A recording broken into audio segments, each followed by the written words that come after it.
L'hébergement des personnes âgées, c'est une question importante dans notre société. De nombreux Français sont concernés pour eux-mêmes ou pour leurs proches. Nous en parlons avec vous, Alain Bosetti. Bonjour. Bonjour. Vous êtes président de Solulo. C'est le premier salon des solutions de logement et d'hébergement pour les seniors. Alors, quand on est âgé, quelles solutions d'hébergement sont à notre disposition? La solution préférée des seniors, c'est le domicile. 90% des Français souhaitent vivre le plus longtemps possible chez eux. Donc, quand on est à domicile, on peut, si on est en parfaite forme, tout va bien. On peut se faire aider, accompagner par sa famille, ses proches, une femme de ménage. Service à domicile. Service à la personne. Il existe également des solutions de colocation où un senior seul va partager son logement avec un étudiant, un jeune ou quelqu'un de moins jeune. Et puis donc, il va y avoir une entraide. Et si on est moins en forme, c'est les maisons de retraite? Alors, les maisons de retraite, c'est un vocabulaire courant, mais qui recouvre des réalités très différentes en type d'hébergement, des services différents et qui répondent à des besoins de seniors différents.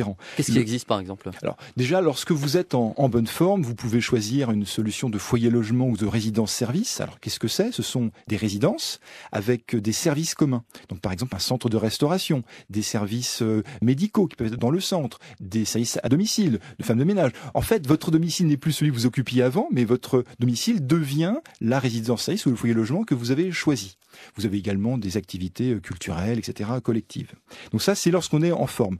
Lorsqu'on est moins en forme, eh bien, il y a des maisons de retraite qui sont plus ou moins médicalisées, d'accord ? Et là, ça peut aller jusqu'à ce qu'on appelle les USLD, les unités de soins longue durée. Mais là, c'est vraiment pour les personnes en très forte dépendance. Sachant qu'en France, l'âge moyen de l'entrée en dépendance, c'est autour de 85 ans. Et est-ce qu'il existe des solutions temporaires entre l'établissement et le domicile? Ça existe? Oui, il existe des solutions temporaires entre une journée et jusqu'à quelques semaines. Si on veut s'acclimater? Si on veut qu'un senior puisse s'acclimater à une nouvelle vie, lui-même ou avec ses proches.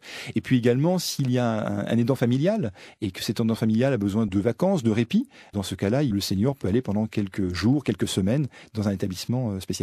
Combien coûte une maison de retraite? Alors vous l'avez dit, il y a de multiples types d'hébergements. Est-ce qu'on peut donner un ordre d'idée? Le vocable général maison de retraite est très large et comme je le disais, recouvre des réalités différentes. En moyenne, c'est 2200 € par mois. Ah oui, donc c'est très cher. Donc il y a une fourchette entre 1500 et 5000 € par mois. Et ce qu'il faut le rapprocher avec la retraite moyenne, la pension moyenne en France, c'est 1100 € par mois. Ce sont des moyennes avec toutes les approximations que cela signifie, mais il y a quand même plus de 1000 € d'écart entre la retraite moyenne et le coût moyen d'un hébergement. Alors il va falloir réussir à financer du coup cet hébergement. Quelles sont les solutions qui sont à la disposition du senior? Alors, en fait, le senior a 3 solutions. Un, ses ressources personnelles. 2, les produits souscrits avec des assurances, auprès d'assurances. Et 3, les aides de l'État. Donc d'abord les ressources personnelles, ça va être ses économies, ça va être éventuellement la vente de son bien si, comme 50% des Français, il est propriétaire de son logement.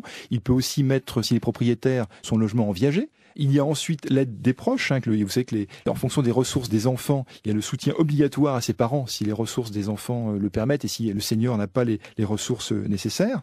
Il y a ensuite les produits des assurances, donc la retraite complémentaire, l'assurance vie et l'assurance prévoyance, l'assurance dépendance. En France, en général, on commence à prendre une assurance dépendance autour de 60 ans. Et puis les mutuelles santé qui peuvent également financer. Et puis troisième type de financement, ce sont les aides de l'État. Donc il y en a 2 principales. Il y a l'APA, qui est la location personnalisée d'autonomie, et puis l'ASH, l'allocation sociale d'hébergement. Ces aides de l'État, on va les demander auprès de sa mairie, auprès du conseil général, donc le département, du centre communal d'action sociale, le CCAS. Et bien sûr, le montant de ces aides dépend d'une part du niveau de dépendance. Ça va, lorsqu'on est sur le niveau 1 de dépendance le plus fort, on est aux alentours de 1200-1300 € par mois. Lorsqu'on est au niveau 4, on est autour de 500-600 €. Et bien sûr, c'est soumis à condition de ressources, de revenus. Est-ce qu'il y a des listes d'attente quand on veut Oui, il y a des listes d'attente. Dans le public, ça peut être jusqu'à 12 mois. Dans le privé, autour de 6 mois. Ah, donc il y a un délai qui est quand même assez important. Oui, c'est pour ça d'ailleurs qu'on peut conseiller aux auditeurs d'anticiper, d'aller visiter des lieux, de les comparer, d'aller voir les différentes solutions qui s'offrent à eux, d'impliquer, si ce sont les proches, les aidants familiaux ou familiers qui s'occupent de cette démarche, d'impliquer le plus possible en amont le senior. Toutes les études montrent, et puis la vie montre que lorsque le senior, on lui impose, s'il n'est pas impliqué, il y a une dégradation physique et psychologique beaucoup plus rapide lorsqu'il a contribué ou participé au choix de l'établissement dans lequel il va vivre. Et s'il y a une situation d'urgence, quelle qu'elle soit, comment ça se passe? La situation d'urgence, il y en a 3 types. Il y a le maintien à domicile n'est plus possible. Il y a eu l'aidant qui brutalement lui-même a un problème, l'aidant familial ou familier, et puis en sortie d'hospitalisation. Et donc là, il y a des solutions temporaires d'hébergement avant de trouver soit le retour au domicile, soit une solution plus longue durée. Et le conseil, c'est de contacter le CLIC. Le CLIC, c'est le Centre local d'information et de coordination gérontologique partout en France. Et eux aident à trouver les solutions d'urgence. Mais le meilleur conseil que je puisse donner, c'est d'anticiper. Anticiper déjà pour soi à partir de 60 ans au niveau financement ou trouver des solutions. Et puis lorsqu'on est famille, aidant familial, c'est de commencer à regarder les solutions dans votre région, dans la région d'origine. Toutes les solutions, de les comparer, d'évaluer les coûts, d'évaluer le financement pour pouvoir trouver la solution la plus adaptée possible. Merci pour tous ces conseils, Alain Bosetti. Je rappelle que vous êtes président de Solulo. C'est le premier salon des solutions de logement et d'hébergement pour les seniors.